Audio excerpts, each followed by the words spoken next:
Voltamos com o terceiro bloco do Luz Câmera Arte. Vamos falar agora sobre Star Wars, O Despertar da Força. Esse, para mim, foi o filme mais difícil de escrever uma análise dentre todos os filmes desse ano. E foi também o que eu mais demorei. Isso porque eu sou fã da série, então tinha um fator emocional muito forte. E só depois de enfrentar a fila enorme do cinema para assisti-lo 2 vezes e dar um tempozinho, né, para desacelerar o coração, é que eu me senti preparada para falar sobre ele. E eu fiz e refiz essa análise diversas vezes. Não que minha opinião a respeito do filme tenha mudado, né? Eu já saí da sala do cinema pela primeira vez com a certeza de que eu tinha gostado muito do filme. Mas primeiro porque eu não queria dar spoilers, então é complicado falar sobre esse filme sem dar spoilers, mas eu acho que eu consegui. E depois porque eu queria falar desse filme de uma forma que quem nunca tivesse assistido os outros filmes, os anteriores, entendesse e percebesse também a importância do que foi feito aqui. Então vamos lá. O Despertar da Força é o 7º filme da série na ordem de lançamento e também o 7º filme na ordem da história, né? Finalmente foi corrigida a desordem causada pela trilogia prequela lançada após a trilogia original. Esse é o primeiro filme realizado após a venda da franquia de George Lucas para o Walt Disney Pictures em 2012 por 4 bilhões de dólares. O filme segue a cronologia real de tempo. Os acontecimentos de Despertar da Força ocorrem 30 anos após os acontecimentos de O Retorno de Jedi. Quase o mesmo intervalo de tempo de lançamento entre os filmes, né? O Retorno de Jedi foi lançado em 83, o Despertar da Força agora em 2015, então a gente tem esse intervalo de tempo aí de 32 anos.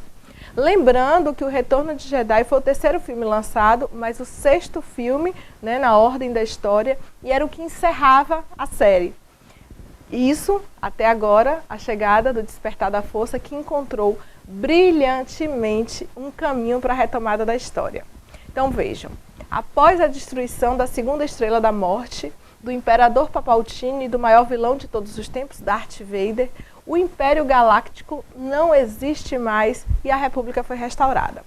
Mas assim como os grupos terroristas vão se renovando, o lado negro da força também não desapareceu. E os remanescentes do Império agora se intitulam Primeira Ordem. A rebelião agora se chama Resistência. Mas o que mudou na realidade foram só os nomes mesmo. A guerra continua a mesma. Assim como o Império, a Primeira Ordem quer dominar a galáxia e eles são combatidos pela Resistência. Antes de falar sobre a história, eu quero apresentar aqui os novos personagens da série. Então nós temos aí Poe Dameron, interpretado por Oscar Isaac. Ele é um piloto da Resistência, que antes nós conhecíamos como Rebelião. Temos também o droide BB-8, que pertence a Poe. Rey é uma catadora de lixo que vive em Jakku. E Finn, interpretado por John Boyega, o Stormtrooper FN-2187, que se rebela. Fui criado para fazer só uma coisa. Mas não tenho pelo que lutar. Vamos ao roteiro. Poe, o piloto, está em Jakku e recebe de um ancião um mapa que permitiria a localização de Luke Skywalker. Luke é o último Jedi e está desaparecido há muito tempo, tanto que algumas pessoas acham que ele é um mito. Poe é capturado pela Primeira Ordem e entrega o mapa ao droide BB-8. O robô é encontrado por Rey, uma jovem catadora de lixo. O filme tem muitas semelhanças com os anteriores. Por exemplo, BB-8 carrega algo importante quando é encontrado por Rey, assim como o R2-D2 carregava uma mensagem importante da princesa Leia ao ser comprado por Luke Skywalker no episódio 4. Poe é salvo pelo Stormtrooper FN-87 e lhe dá o nome de Finn. Após um acidente, Finn, sozinho, encontra Rey e BB-8 e, sabendo da importância de levar o droide de volta à Resistência e também querendo fugir de Jakku para não ser capturado pela Primeira Ordem, Finn, juntamente com Rey e BB-8, roubam uma nave e fogem de Jakku. E que nave é essa? É a Millennium Falcon de Han Solo e é o próprio Han Solo quem os captura para ter sua nave de volta. A aparição do velho Han Solo é o primeiro ponto alto do filme e é o primeiro momento em que nossos corações batem mais forte, porque é um reencontro com o velho amigo. É nesse momento que nós sentimos que estamos em casa novamente. É o primeiro momento, mas não é o único. Nós vemos também aí o seu parceiro inseparável, Chewbacca. Han Solo fica sabendo que Finn e Rey estão levando o droide com o mapa, né, e os ajuda a chegar à Resistência. E na Resistência nós encontramos aí a princesa Leia Organa, que agora é a general Leia, líder da Resistência. Deixou de ser princesa, passou a ser general. Do lado da Primeira Ordem nós temos os vilões. Os soldados são comandados por uma figura de roupas negras e capacete, uma imitação de Darth Vader, mas embaixo do capacete nosso vilão é Kylo Ren, interpretado por Adam Driver. A direção do filme é de J.J. Abrams. Ele também foi roteirista de Forever Younger, em 1992, foi roteirista de Armageddon, foi diretor de Star Trek, diretor e roteirista de Super 8, também diretor e roteirista da série Lost, né? Quem é que não acompanhou a série Lost aí, grande sucesso de 2004 até 2010. E sabiamente, J.J. Abrams, né, com essa responsabilidade de continuar a série de George Lucas, ele escreveu esse roteiro juntamente com Lawrence Kasdan, que foi o roteirista dos episódios 5 e 6, O Império Contra-Ataca e O Retorno de Jedi. O tratamento do roteiro foi feito por Michael Arden, que foi roteirista de Little Miss Sunshine e Toy Story 3. Então vamos aos pontos altos do filme. O filme é envolvente do início ao fim. É um daqueles filmes que, se a pipoca acaba, você não sai de jeito nenhum da sala de cinema para comprar mais.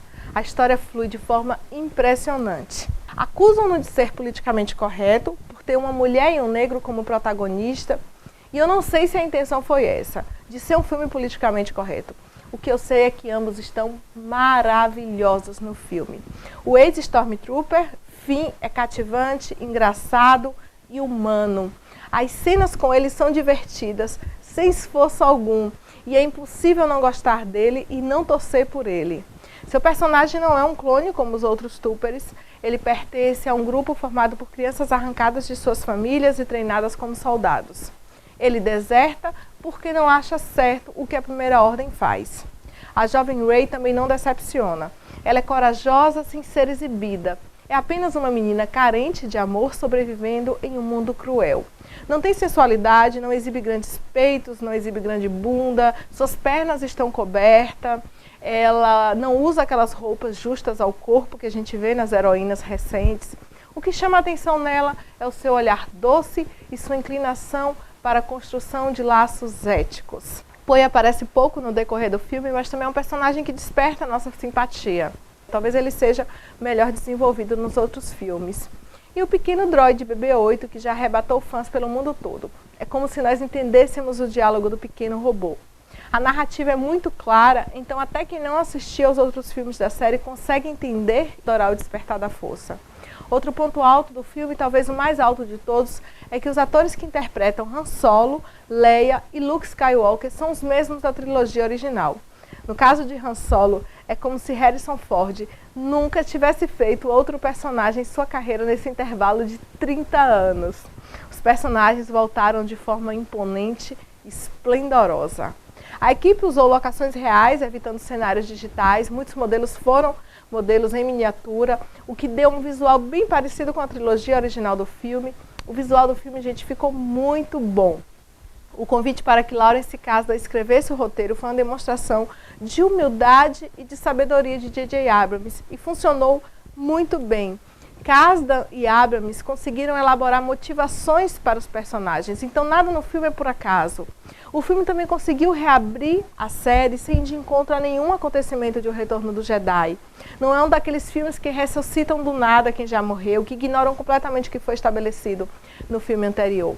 Agora eu vou falar sobre os pontos fracos, são poucos. O primeiro é que R2-D2 e C3PO são praticamente figurantes no filme. Então quem era fã desses dois robôs, quem passou uma década sentindo falta dos dois droids, ficou com a sensação de não ter matado a saudade, né? Ficou com a sensação de que eles foram subaproveitados propositadamente para dar espaço ao BB-8. Outro ponto do filme que deixa a desejar é o vilão Kylo Ren, interpretado por Adam Driver, que parece um adolescente em crise existencial, cheio de chiliques, assim, ele dá uns chiliques sem mais nem menos e destrói tudo. É um personagem mal construído que não desperta nem ódio nem simpatia, né? Algumas pessoas gostaram, mas eu pessoalmente não gostei desse vilão. Achei um personagem frágil. Tem também um tal de líder supremo chamado Snoke, que também ninguém sabe de onde é, nem por que veio. O filme tem outros 2 pontos fracos, mas eu não tenho como comentá-los sem dar spoilers, então eu vou deixar que vocês os identifiquem, e aí vocês podem mandar mensagem dizendo. Só coloca antes da mensagem que vocês mandarem a palavra spoiler, porque também quem lê vai saber que é spoiler. E manda dizendo aí o que você não gostou do filme, se é que você identificou mais algum ponto fraco, porque realmente os pontos fracos do filme são muito menos do que os pontos altos. O filme é isso, gente. Para cada erro, o filme tem muitos e muitos acertos. George Lucas criticou o filme dizendo o seguinte: quiseram fazer um filme retrô, eu não gosto disso, e em cada filme eu trabalhei muito duro para torná-los diferentes. Ele disse isso e outras coisas mais fortes, depois se desculpou.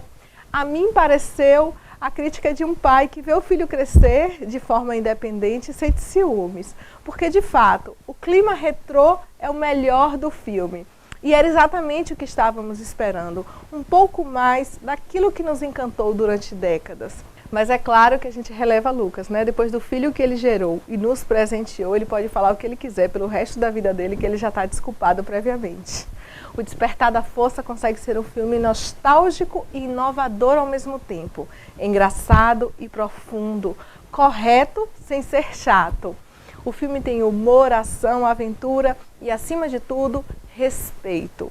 Em resumo, J.J. Abrams respeitou a trilogia original e com isso ganhou o respeito dos fãs mais antigos, além de despertar a força em milhões de novos espectadores.